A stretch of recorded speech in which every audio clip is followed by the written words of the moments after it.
Michael Ward, Managing Director of Harrods. Over in the European Parliament, there is this consultation that the European Commission has launched this week to do with extending European protection for special brands. At the moment, you can have it for foods and drinks. They're suggesting maybe non-foods, like, for example, tartans in Scotland or crystal glass, that kind of thing. What do you make of that as an idea?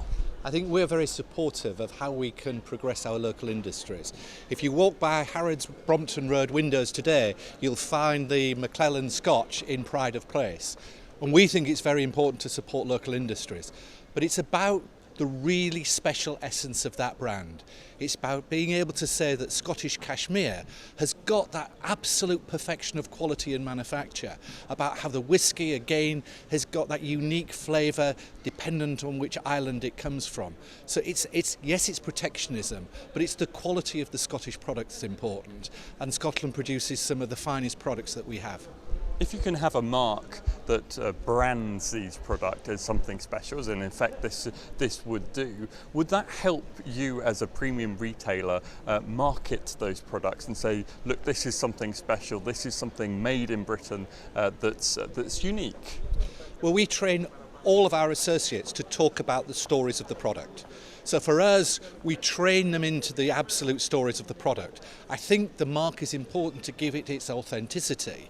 And I think as we get more and more into authenticity of the product, it's very, very important.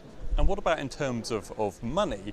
Does it help to sell goods that are something special? Does that add value to them in effect? The consumer is exceptionally canny individual. They know the intrinsic worth of most products. What this does is reinforce that. It doesn't allow you to charge a premium, it simply reinforces that value statement.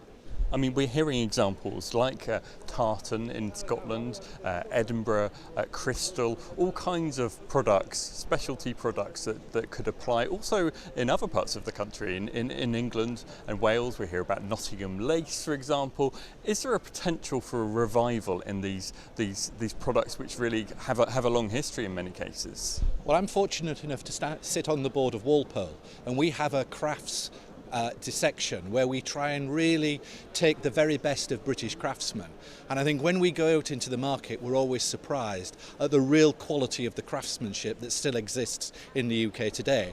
I think our role is to take it and celebrate it and make sure that the customer finds it. And that's really lastly what I wanted to ask you. How easy is it for you as a retailer to identify some of these specialty brands? Could they do more to trumpet the quality, the skill that goes into making some of them? I think the making of a brand is really down to the brand owner.